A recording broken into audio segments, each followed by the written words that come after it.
This is an ACB community call presented by American Council of the Blind.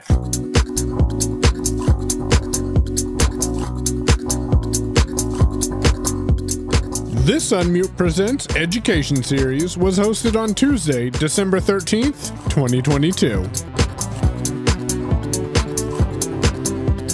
All right, welcome everyone to our first education event, photography. So we're going to be doing that today. I just wanted to remind everyone here at the top, we're going to follow the same rules when it comes to questions. Make sure everyone gets their first question answered. And then if we get through everyone, we'll take second questions.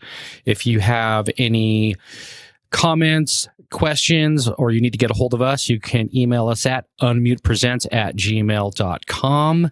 And Michael, how's it going? What do you got for us today? See, that's what happens when we double mute ourselves. Anyways, it's going well, Marty. Thanks for asking.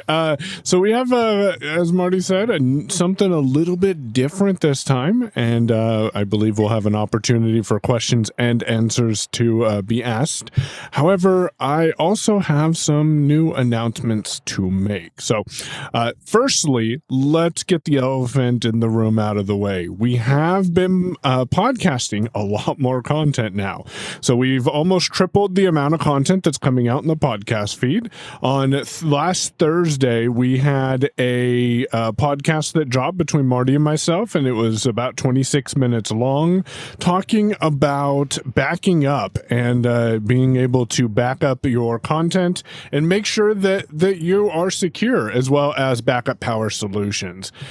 In addition, on Sunday, I published a short form piece of content that's talking about how to subscribe to the Unmute Presents podcast. I know. If you don't know how to subscribe to the Unmute Presents podcast, how are you going to hear the podcast to help you subscribe to the Unmute Presents podcast? Anyways, I just wanted to throw that out there for people who are interested in Overcast. If you may be, my thought was you may be subscribed somewhere else, so maybe you're interested in how to do it in Overcast. Lastly, very important, after some requests from individuals and some desires, I can confirm that I have a representative from Raz Mobility, the company that makes the Mini Vision and Smart Vision phones, coming to speak at Unmute on January 10th. So we'll remind people, especially those who are regular visitors to the Unmute Presents call, that January 10th at 10 a.m. Pacific time, so our regular time, that's 1 p.m. Eastern, Raz Mobility will come and demonstrate / talk about the Mini Vision line of products, and sounds like they'll be shipping me one to test out, so hopefully I'll have some more feedback on that. So that's the announcements I have. Remember that this podcast will be this call will be podcasted shortly after the end of it, and with that, we have a special person here. So Michael is going to hand it off to Michael to introduce himself and talk about photography from a visually impaired individual's perspective. Hey, Michael. Hi, everyone. Thank you guys so much for having me. Thanks, Marty and Michael. It is, an honor and a pleasure to be here with you guys once again. If you guys remember, I was with you guys before when we discussed Way Around, the tagging and scanning solution for your iPhone and Android. So if I'm sure, you can go back and listen to that. But I'm back again on a multi-part series, and this is a very close topic to me because I feel like I'm a photography person. I love taking photos, and while I was a teacher at the Chris Cole Rehabilitation Center, I did a photography class occasionally, and so I figured it would be neat for us to do this in a podcast form, and where we could do it over several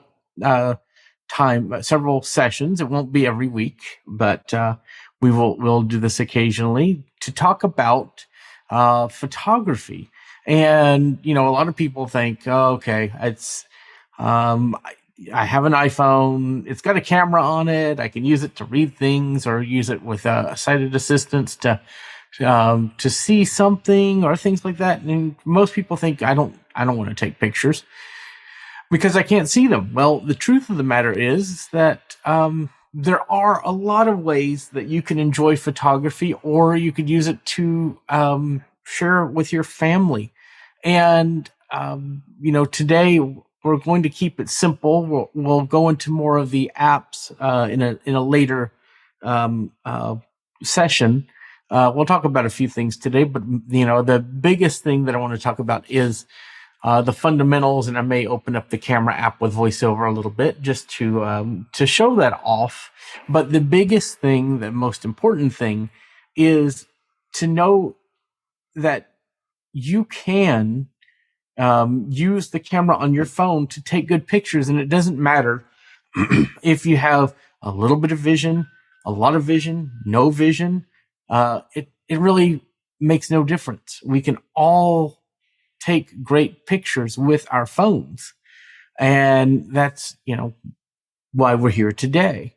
And so one of the things that I want to talk about is, first off, how does, if you're on an iPhone, and this is kind of geared towards the iPhone, and, maybe eventually we'll come back and talk about Android. On the iPhone, we have our cameras. And, most people think, I've worked with so many people that are blind or low vision. They think that the cameras on the back of their phone is just at the center of the back of their phone. And so a lot of people have difficulties in knowing where to hold their phone. Every phone has a little bit different camera placements, and like the Samsung phones have, I call it the camera stoplight on the S21, because it has 3 camera lenses, one above the other and above the other. And the iPhone has cameras that are, there's 3 of them on the Pro models, 2 on the others. But the nice thing about these phones is they're all in one place. They're all centered around one area on the phone. Now, on the Pixel lineup, they're in different places. So lining up your cameras is pivotal. It's key to, taking a good picture. The way that our eyes work is that we see out of our eyes straight ahead, and then we have an amount that we could see on the sides, right? Your camera works the same way. So it's kind of like you have your central vision and your peripheral vision, right? So as light comes into the camera, it sees things just very similar to how our eyes work.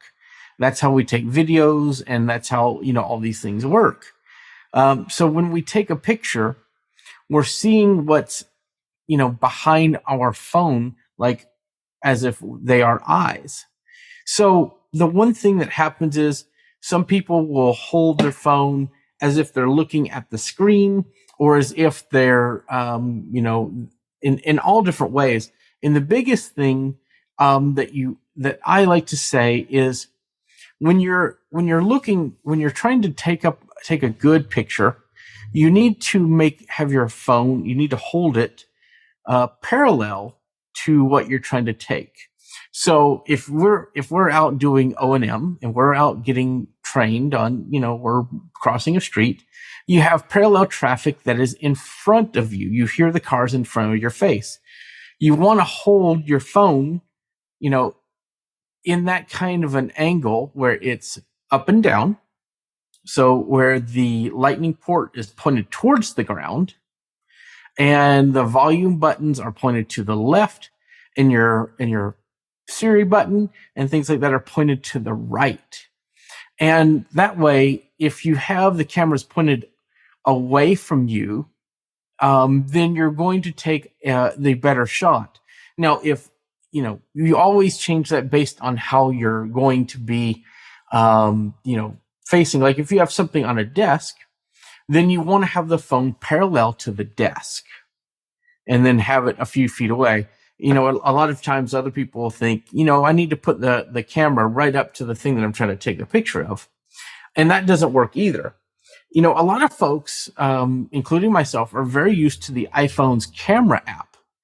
I happen to have a face right here, and I'm going to use it. So I'm going to turn on VoiceOver.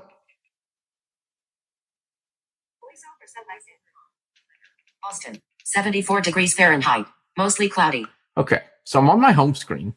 And so one of the nice things about VoiceOver is it will give you information about your environment when you're using the camera. So I'm going to open the camera app. Camera. Double tap to open. Camera. Take picture. Button. So Actions available. it automatically focuses me on the take picture button. But what I want to do is I'm going to flick left until I hear the viewfinder. Camera mode. Zoom. 1 point. Camera control status. Photographic styles. Camera controls. Viewfinder. Focus unlocked. Image. Okay. So Double tap to focus. Computer keyboard. So it's already telling what is in, it's seeing, which is kind of neat. It's describing things. So I'm going to look to my left. And VoiceOver's not doing it. Viewfinder. Focus unlocked. Image. Double tap to focus. Adult. Printer. Sofa. Wood processed. Pneumatic video photo portrait penny. 420. Adult. Sofa. Wood processed. So Pneumatic video photo portrait. It's interesting that it's not doing the one face that it used to do. Mine's doing it actually. So Taylor's is doing one face. Yeah. So that's really interesting. So the nice thing about the iPhone is it will tell you how many faces are in the picture, and mine was just telling me that there's an adult and what was in the picture. So, and I was using the technique that I just explained. Now, one of the things that you do have to do is, and that helps sometimes, is to slowly move your phone until you get the shot that you want. Moving your phone quickly is not going to get, you won't get all the details. It takes it a second to focus. But then you would want to find that take picture button, and then you could double tap on that to take a picture. Now, one of the big questions people have is, okay, I took a picture. And we'll talk about how to work with pictures in another lesson. But one of the things that I want to talk about is the concept of a live photo. And what that is once you take a picture, then it actually takes a second and a half before and a second and a half after the picture's taken. And so you could double tap and hold on the picture in your photo library, and it will play a small little clip of what was happening when you took that picture. So, some people have even gotten good enough where you can label a picture by talking right before and right after, right or during the taking of the picture. Very difficult because you only have 3 seconds. But you can do it. It's kind of neat. So, for example, one of the things that I enjoy is I love rivers and water, and I love taking photos of that. Right. But, it doesn't matter much if you can't see the picture. So one of the things that I enjoy doing is, if like I'm taking a picture of a river and there's a ship going by, you may get a picture while you could hear the motor of the ship or a horn or different things that identify what the picture is. And it's really kind of neat. You could have people talking in the background. You could have, waterfalls, or you could have different things. It's like, that audible cue reminds me that I was at this location when I took this. And you could then say, oh, hey, check out this neat picture I took at, this aquarium or this place, just based on the audio that was in the image on the live photo. So that's why live photos is great. The camera app really is an amazing app for what it does. And it's only one app on the phone. But one of the, going back to the concepts, we talked about how to position, the camera and how to hold your camera. But one of the things that is really important is holding your phone still. And the reason is that the more you hold your phone still, the better the image will be. The iPhone has unlike a lot of cameras like DSLRs or big bulky cameras, your iPhone has a very big brain, and it can go in and say, oh, well, there's blurriness in this part of the image. There's dimness here. There's all these things. And so it can actually enhance during the taking of the picture to make your picture look great.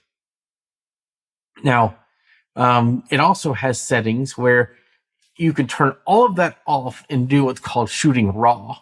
And that means that the picture that you take is just the data, that, like the light that comes into the camera. So the camera itself is called a sensor. The lens and the sensor all work together to take in light and translate it into something that our phones can understand. And we use we use a sensor in our cameras to do that. So one of the questions you may ask is, why does our phones need to have 3 cameras? Or, you know, I like to call the Samsung Galaxy S22 Ultra the incomplete Braille cell. And that's because it has 5 camera lenses. And it actually has dots 1, 2, and 3, and then dots 4 and 5 of the Braille cell. So there's 5 lenses on that thing, and it really does, like. And I think the flash is in position 6. So I mean, you could argue that that's a full Braille cell. So it's just gets crazy when you look at all of those cameras. And each one has a different purpose. You know, the iPhone Pro models have a wide angle lens. They have a regular and a telephoto lens. And all those, you don't need to know exactly what all those mean, but like the wide angle makes it to where you could look, take pictures of a wider shot. And each of them have different clarity values, and all of that, you could look up online. But different lenses are better for certain things than others. But what it allows you to do is now they have software built in where you can take a picture with one lens and you say, oh, I didn't get exactly what I wanted in that one shot. So you could zoom out after taking the photo and say, that has it in there. So I'm going to use that version of the picture. So there's a lot of image editing things you can do, with an image that having one camera doesn't let you do. The other thing that it lets you do is zoom in further. So if you're using OCR, it can do those things. And, that's why we have all of these cameras on our devices, is so that we can take advantage of different lenses, different light levels, and things like that.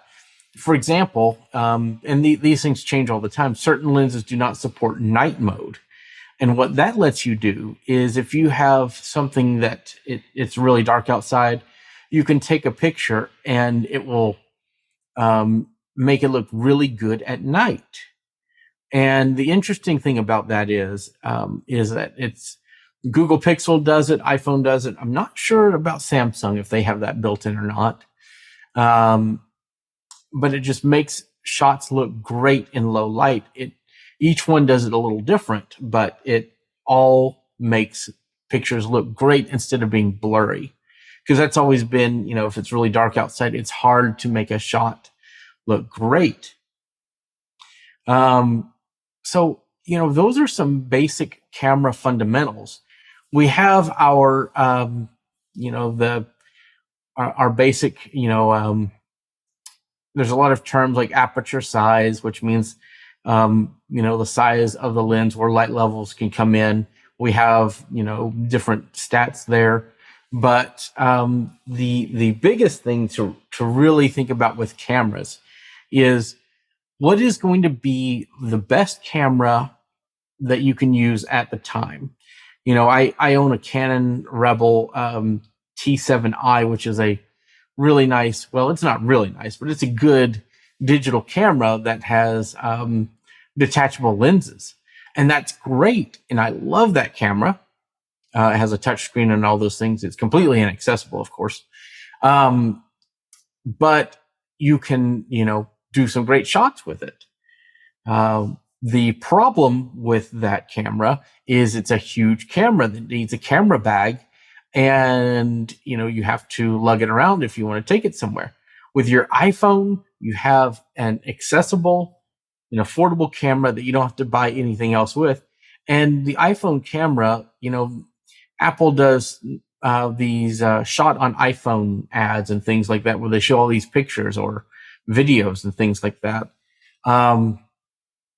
So there's so many ways that you can use your iPhone with that. The other thing I want to talk about is the difference between portrait and landscape. And if you're not aware, portrait mode is where you're holding your phone with the power button, like we talked about, pointing down to the ground, and volume to the left, and the side button to the right. Now, if you're holding it like that, then it's in portrait. And think of a printed piece of paper, an 8.5 by 11 piece of paper. That is a portrait page. If you're holding it, as we would normally print it off the printer. If you turn that page to landscape or on its side, then what you're doing is you're holding it in a different viewing angle.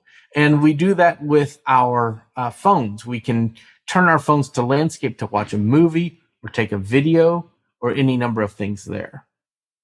So you could take a picture or a video in portrait or landscape, and a picture looks great in portrait, but you can get more to the left and right in landscape. So it just depends on, if you have a family photo, you may want to use landscape. If you're taking a selfie, you may want to use portrait. So these are all of the different things that you can use, terms and ways of doing things where you can hold your phone, where you can make your photos look great. So I guess at this point, I would like to open it up for any questions, because I could go on about different topics, but I'd like to know what people are interested in learning about photography. So before we get to those questions, Michael, thank you so much for coming in and explaining a lot of these. I have a comment that I want to make and a question for you. So the comment that I want to make is, and I think this is kind of interesting. While he was talking and demonstrating the camera on iOS, I have my Pixel 6 Pro here that I was playing with, because I'm like, I wonder if I can get some of that feedback from the Pixel 6 Pro. And you can. One of the cool things is it'll tell you one face, 30% of screen, great for selfie, is the feedback that the Pixel gives you when you're using your front-facing or back-facing camera. Again, this is on the Pixel 6 Pro with Android version 13. But on the other hand, it does not give you environmental feedback such as the iPhone does, where it tells you that you're pointing it at a computer or whatnot. So, give and take with both of these devices. There are tools on Android to be able to make that happen. My question for you, though, Michael, is when I go and I look at cameras and I look at phones, and it says this camera has a 36 megapixel camera and this camera has a 120 megapixel camera. Does bigger megapixel numbers always mean better? Great question. And the answer is no. Bigger does not mean better. With megapixels, most iPhones have always done pictures at 12 megapixel. And even with the iPhone 14 Pro lineup, they increased the sensor to 48 megapixels, I believe. And what happens is when you have it set to 48, it's going to take a picture, use its artificial intelligence, and take all of that great information and scale it back down to 12 megapixel, because those 48 megapixel images are huge. They take up a lot of data, and they're big. Now, what you can do and we talked about this earlier, you can set your settings to RAW and you can get that full 48 megapixel image, but it won't be edited or no AI work will be done to it. You could do all of that as production on your own, but that just means that there's more work you have to do to it. But you can get that full 48 megapixel, image. The bigger, the sensor is slightly bigger on the 48 megapixel compared to the others. So you'll notice the camera bumps are bigger on the 14 Pro line.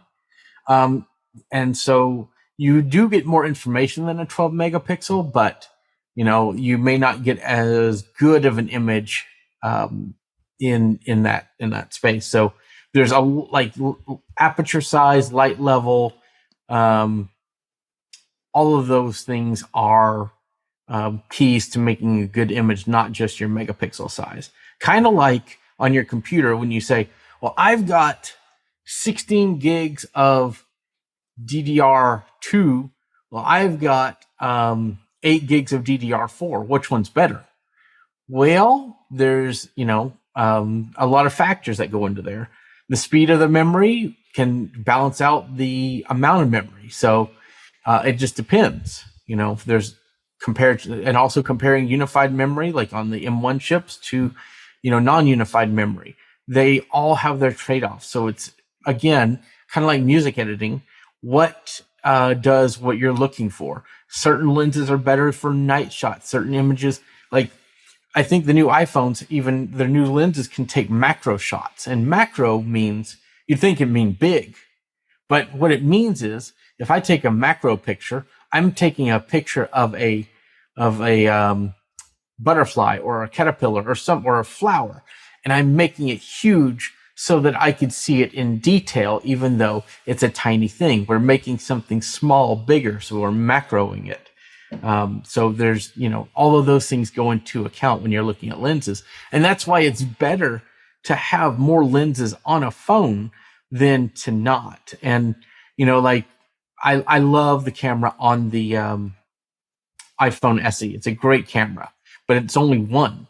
There's only one lens. So you only get the capabilities that you have on that one lens. But even on the iPhone 13, for example, I went bowling and I took both of these phones. I took three phones because, I'm that kind of person. I had the SE, I had the 13 and the 14 Pro Max. And I zoomed in on the scoreboard at the top of the bowling alley to see how well I could read it. I could barely read it with the SE. I could read it a little bit better with the with the 13. And then I could read it extremely well with the 14 Pro. The last thing I'll say on all of that is camera placement is key. Knowing where the line of sight with your cameras is important, because one of the things that really just gets me on some of the Android phones like the Pixel is you need to know where you're going to aim your camera, right? And so when you have the camera bar, I call the Pixel's camera area the camera bar, because it goes from one side of the phone to the other and they spread those lenses out.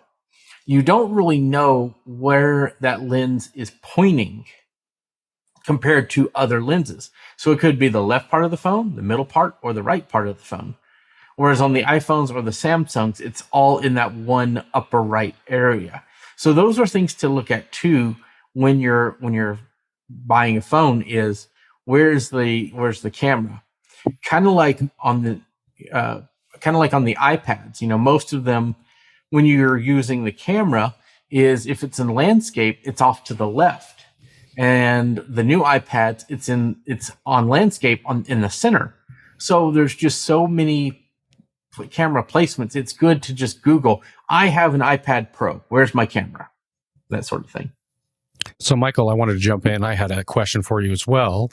A lot of people are really interested in being able to capture text with their phone or their iPad. So maybe you can talk a little bit about the best way to capture text. What is OCR? And once you have the text captured, where you would put it, whether that's a stock app or any third-party apps. So OCR stands for optical character recognition. And the thing about OCR is it's now built into the camera app, and you can even use the Notes app. So I would start with the Notes app, and there's we could demo this on another podcast. But the neat thing about the Notes app, there is a way to scan a document, and it will take the text that is that is in there in a picture and put it in the Notes app. But optical character recognition is basically OCR, and what it does is it takes an image and uses artificial intelligence to figure out if there's text in that image. So of course, lighting and clarity and all of those aspects that make a good photo make a good text image for OCR. This means that apps like Seeing AI, which is one of my favorites, and Envision AI, SuperSense AI, all of those use AI to look at the text and figure out what is written there. So when you scan a document, it's basically taking a picture. And this is how OpenBook and others do it too, guys, is they use a camera to take a picture or a scanner to scan the image. And then it looks at it and comes up with the text. So you can read text with the camera app, but I highly recommend something like the Notes app or Seeing AI. The nice thing about Seeing AI is it will try to format the text with headings and links or maybe not links, but colored text and bullets and lists and things like that, so that you can, easily navigate it with VoiceOver, which is really nice for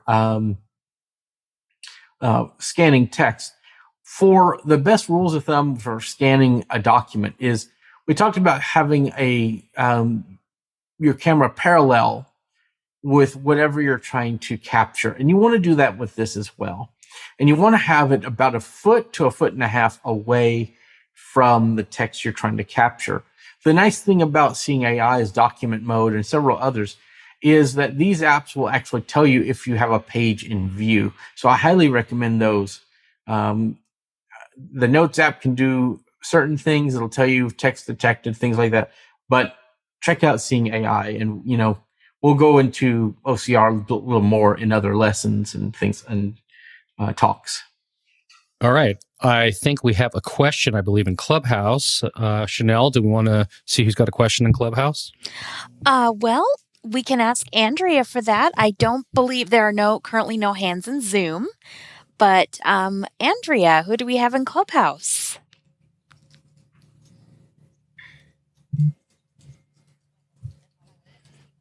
Let's see. Nancy is now your. Okay, Nancy. Yeah. Then we may not have any questions. No, we do not have any questions in Clubhouse at the moment. Okay, and I'm just double checking Zoom.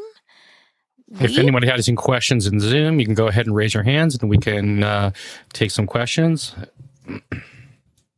Oh, all right. EG, I think. Hi, Yeah, go EG. ahead and unmute. EG, Hello. how you doing? I'm doing fine, Marty and Michael.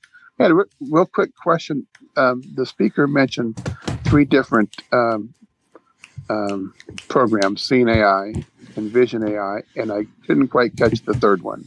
The other one was SuperSense AI, I believe. SuperSense AI? That's correct. Mm-hmm. All right, I'll check that out as well. Thank you. All right, and next up we have Nate, and I do believe we have someone unmuted in Clubhouse. If you could mute until your turn, that'd be great. But next up is Nate. Hey, Nate, how you doing? Okay, I'm trying to get unmuted.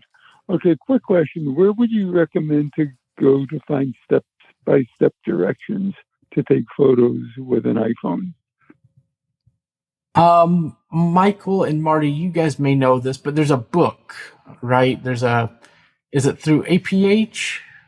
It might be under the Take Control series. They put out a lot of books by what were you going to say, Michael? There is an accessibility book that's not through Take Control, and if you stick around with us, Nate, for about 30 more seconds, I'll find that book for you. I know exactly what you're talking about there, Michael. All right, let's go to Clubhouse. Oh, I'm sorry.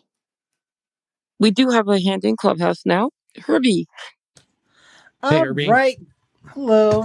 I want to go back to something you were talking about, and I think I may have lost something. So you were saying that really, for instance, like we do not benefit from the higher megapixel cameras with the iPhone. Is that what you were saying, or am I misunderstanding? So we do benefit from the higher megapixel. The higher megapixel does not always mean a better picture, is what I was getting at. But what happens is, if you have it just set to the defaults, it still takes a 12 megapixel camera, but what it does is it takes that 48 megapixel that's on the 14 Pro line and scales it down and uses the more information that's given in the 48 megapixel. And the AI is like, oh, I can make this better by using this data. I can make this better by using this data.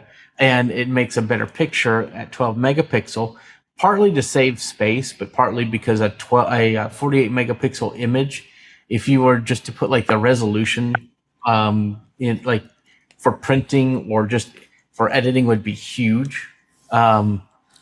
So there's, we do benefit. It's just typically it scales it down to 12 megapixel. All right. So one other question I have, because this is always an issue, and maybe I don't know if you have an answer for this or not, but when it comes to OCR apps like, Seeing AI and all that, do they benefit from, like say, because one of the things I've always thought about is, do I want a 14 Pro because it's going to have a better camera than just even the 13 and maybe see things better? Would you say that is the case, or do you have an answer for that, or? It depends on,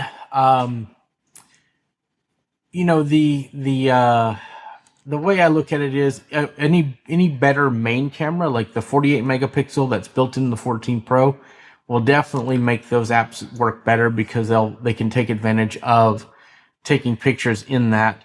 Even if you don't use the app, you could always take a picture in another app and import the picture into the app, because some of these apps do not have zoom capability. So like the zooming and being able to zoom in and out can really affect how well the image is. But like if the app itself does not take advantage of the camera system, you could always use another app, even having like the camera app read the text out loud. You say, oh, that's getting a really good shot of that. Take the picture and then import it into Seeing AI, and that will, give you probably the best OCR. All right, perfect. Thanks, Herbie. Chanel, who do we got next? Okay, we have 2 in Zoom, and then I'll double check in Clubhouse. First up is Ibrahim. Oh, wait, hold on. Michael, did you have something you want to jump in? Yeah, I just wanted to follow up on Nate's question before we go to you, Ibrahim.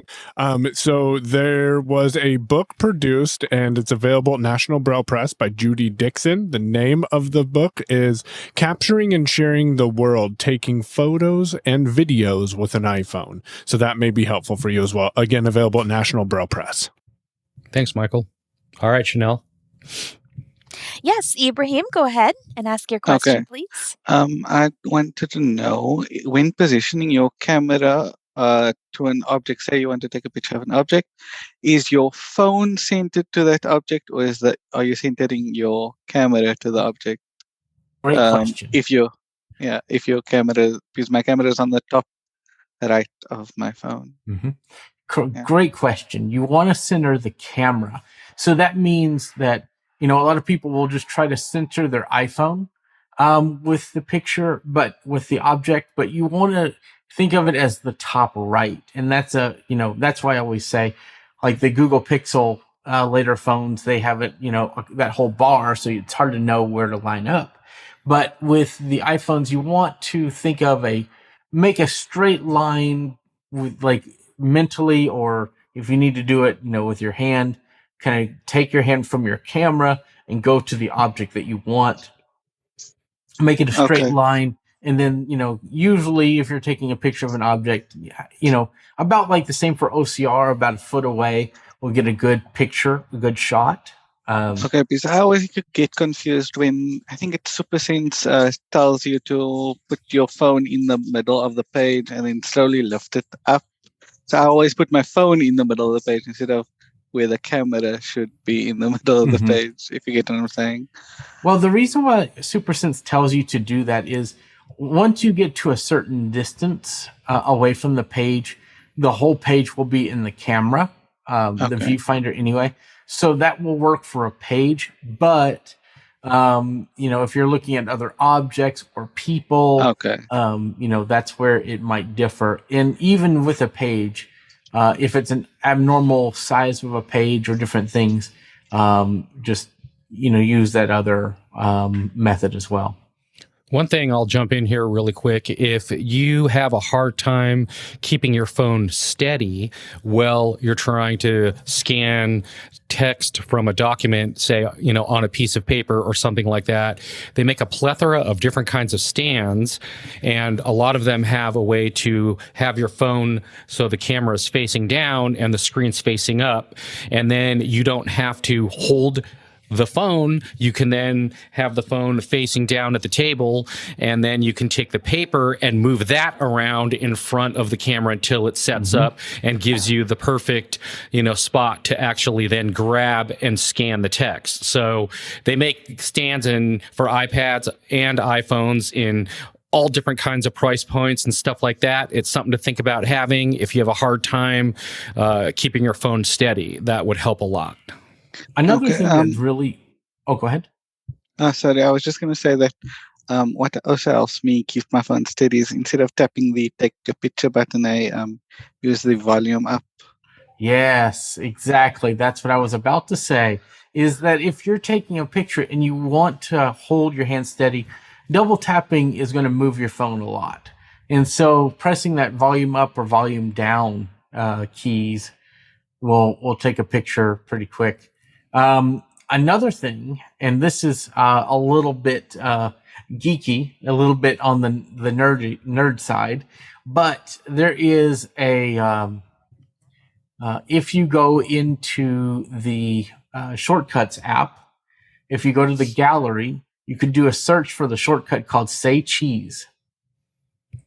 And basically what this will do is you add it to your phone, and you can tell S-Lady or S-I-R-I, say cheese. And it will automatically, with anywhere on your phone, you don't even have to be in the camera app, it'll just take a photo out of your camera. That is kind of cool. One thing I will confirm also for people who are curious about it, the volume keys do work with Pixel now as well. They did not for a while. So now with at least again, the Pixel 6, it will work for you to just tap one of the volume keys to take the picture as well. Fantastic. All right. And Chanel, do we have another hand? Yes, we do. We have several, but first we're going to go to Jewel and then check in Clubhouse. So Jewel, go ahead and unmute, please. Hi. Hey, Jewel. How you doing? I actually have several questions. I'm doing all right, Michael. Thank you. That's Marty. Sorry. Yeah. Horrible with voices. I actually have several questions, and they're not necessarily with taking pictures, but with the Photos app and the OCR apps. So the first question I have is about labeling photos in the Photos app. Is it better to do a 3-finger double tap to label, or is it better to do a caption through the info button? And is there a case purpose for the other way? I'll give my thoughts, but I'd love to hear what Michael and Marty have to say on this. I like the caption because if you change your phone, you move it, you change phones and things like that. The 3-finger double tap is a voiceover label. And so if something changes about that image, right, that can change. But if you caption it, then that is a little different. So Marty and Michael, what are your thoughts? I think actually labeling the picture itself is going to be always the best way, because then the label will follow the picture around no matter what or where you have the picture. If you do it the other way, it's only on your device. Once the photo leaves the device, if you didn't actually label the photo itself, then the text would be gone, or the labeling would be gone for that photo, and you'd have to do it wherever it landed next. So to clarify, you mean the captioning label, correct? Correct. Okay, just clarifying. And then I don't label my pictures because I'm a horrible person and I don't really care. I mean, I do, but most of it, I don't take enough pictures that I would be lost on going through my pictures. I know what pictures I took on what dates usually. And when I don't remember, honestly, I don't need that picture anymore. So I personally do not label pictures myself. I just go off of the metadata that's provided to me from VoiceOver with information inside that image or the date and time of the image. Yeah, I will say I have 500 pictures from the last year, including 200 from a recent photo shoot. So labeling them is important. Yeah. Yep. And there's some nuances. So I did have a couple other questions, but we can go to other people and come back if you'd rather. Yeah, we have a few other hands up, so let's get to those, and then we'll come back around if we have time, Jewel. Okay, do we have anyone in Clubhouse? Yes, Cindy Hollis. Hi. Hey, Cindy. Hey. I love taking pictures. I'm totally blind. I do it all the time, and I am told they're really good.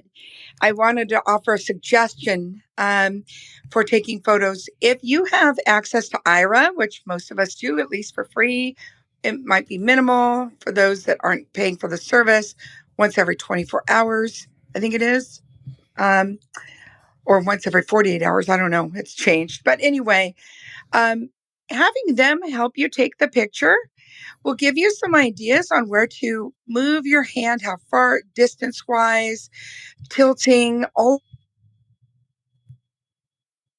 We lost her. Yeah, we did. Anyway, tilting, tilting it, distance, all of that stuff. So I just think that that's just another resource to use. It definitely is. Thank you, Cindy, for sharing Thanks, that. Cindy. I meant to mention it because Ira is one of those tools that just keeping your toolbox. You can go take your own pictures, but having sighted interpretation of those images while you're in the motion of taking the pictures, I think will help. It helps me a lot with being able to orientate and also myself. With lighting, we don't always think about like lighting in our house. In the room and where the light should be coming from, if it's behind us, whether it's in front of us, those kinds of things.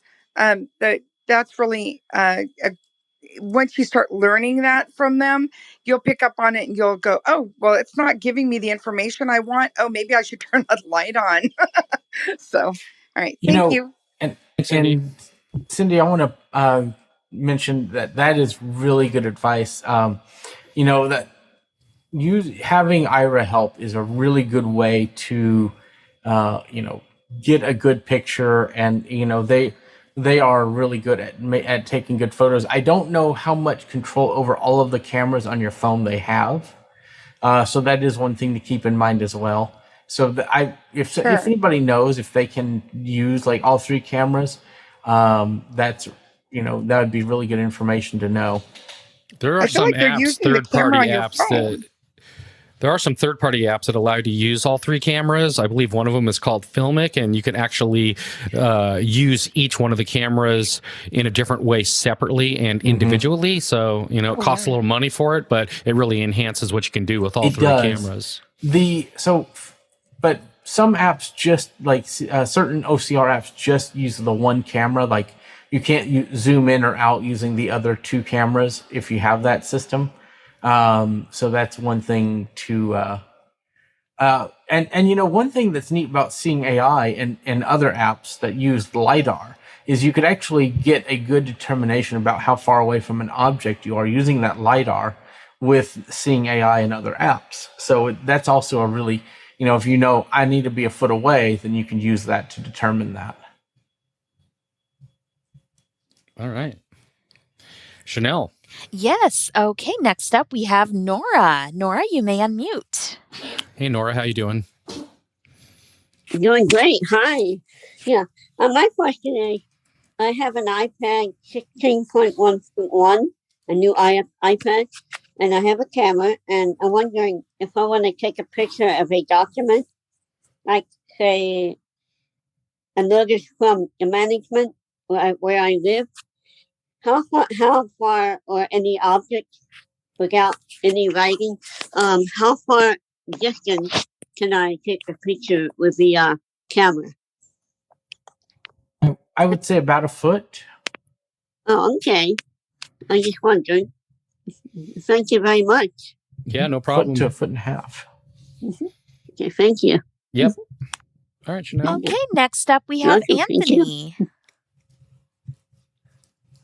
Hello, I'm also a huge photo person, so I wanted to drop 2 tips into the conversation. The first one for OCR, I found I bought a plain black placemat, and if I center the document on the plain black placemat and use like my elbow to my fingertips as the distance, I usually can get it very, very quickly and a very, very clear, scan of that. The other thing when I'm helping folks who are trying to take pictures for the first time with the iPhone, I told them to make a cradle with their left hand using the pointer finger and the thumb, basically making that L, and holding the phone with the right hand and sitting it in and holding it to their chin and figuring out where the camera will fit between the 2 spaces between your eyes above your nose and moving it forward from there. And then as you turn your head, take your phone, holding it, and take it the same way. And what I've done it with Ira with folks, but I know you could do it with Seeing AI and certain other. Use the object recognition in an OCR app or Ira, and then try to focus on things before you start taking pictures and get that feedback. And that'll kind of teach you, where you need to hold the camera to get certain things. Like, where things in your house are. I have a wine rack and I have a figure on top of the wine rack. So, whenever I have somebody here that needs that, we'll focus on that first. We'll get a clearer image of that and then move on to other things. But once you kind of get the orientation of where you're holding your phone, you'll be able to take really good pictures. Right. And Anthony, are you using a stock app to capture, or what are you using for your app once you have the text captured? I use Microsoft Seeing AI mostly, but I also have the Envision glasses, so I also have the Envision app on the phone, and once in a while I use that too. Cool. Thank you. And especially, by the way, for checks, if you want to do, everyone's like, oh, I can't do mobile banking. I can't do mobile banking. Put the check on the black placemat right in the center, hold it up, an arm's length up, and you'll get it within, then flip it over and do the other side. And once you do 1 or 2 checks, you'll become an expert. Can I add something real quick? With checks, what I typically do for, is I will put the phone on top of the check and then lift it up until, like, I use Chase for my banking, and it can auto take the picture. And it'll tell you. Yep. So I just lift the check. I lift the phone up, put it down on top of the check, lift the check and lift up the phone over the check, and then it will automatically take the picture.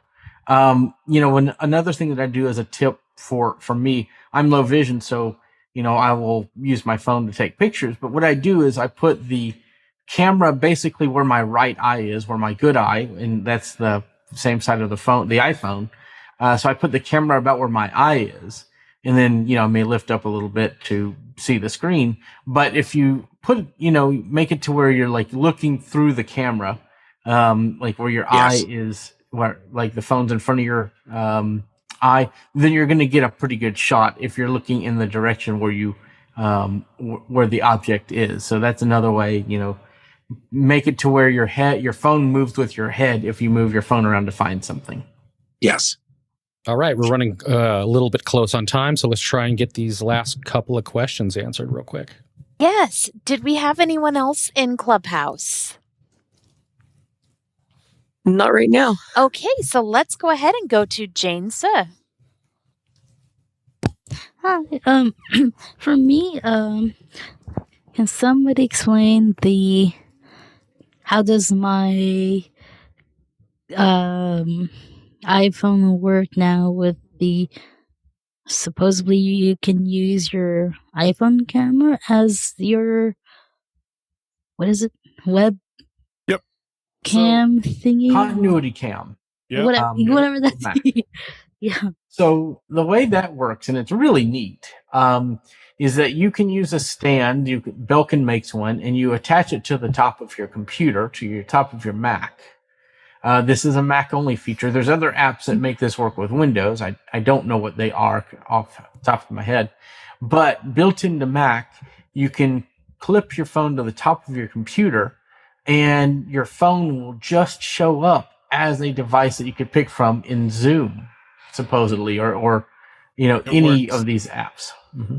It works. I've been using it actually for some live TV content that I'm producing with a couple of companies. Mm-hmm. And you don't even have to clip it to your phone. I actually have a tripod sitting behind my MacBook. So it goes over the screen and over my boom arm. So it doesn't see, well, actually my boom arm goes over it. So it doesn't see my boom arm, but it sees my face in focus. And I use the camera app to make sure that it says one face centered before I go in. If you're a Windows user, you can use the Can You See Me app at canyouseeme.app. But then in Zoom, I go to the right of the video enable button. There's an option that says video drop down. You choose that, and then you choose iPhone camera, and then your iPhone will make a sound to let you know that it has switched over to that, and then your camera is working just fine. I know we have another hand, but real quick, if you are on Windows and you need to do this, my recommendation is a tool called Camo, C-A-M-O. So does it use the back facing or the front? You can use whatever camera, front or back, I think. Oh. Yep. By default, it'll use the back facing. And one other thing, if you're on a Mac computer, there's also a setting where you could have one of the cameras facing you and the second camera facing down at the desk at the same time. If you want to talk and also demo something, it'll show your desk and you can, show that you're demoing something either on your phone or something else, putting something together, unboxing something, any of that. So it allows you to have one camera facing you at your face and one camera facing down at the table at the same time. So that's a pretty cool feature also. All right, Chanel, we got one more? Well, we do, but that's a repeat. Do we have time? Yeah, let's try and get it answered real quick. Okay, Jewel, go ahead and unmute. Okay, so I'll cover the other question that I had. Is there an OCR app, that allows you to edit the description that it creates or add an additional description within that app? So, for example, if I have a photo of a cat and the description on CA says it's a dog, can I change it to say it's a cat? I'm not sure. I know I'm not that aware you can. of one. Yeah. All right. It'd be nice. Okay. That might be something to suggest to Microsoft for their Sing AI, perhaps. I might do that. Thank you. Yeah, thank you, Jewel. And thank you, Michael, for coming. This has been a very interesting conversation and really makes me remember that there is that important camera in my pocket that I could be using. And I'll let Marty close it up for everyone and tell you how to get a replay of today's call. All right, everyone. Thanks for coming. We are back next week with our regularly scheduled content, asking any of your tech questions and trying to get those answered. If you have questions, comments, suggestions, or anything, you can email us at unmutepresents@gmail.com. And I'd like to thank Chanel and everyone else who helped us out today. And Michael, you got any last parting words for us? Nope, just that. Other Michael, or were you asking me? Oh.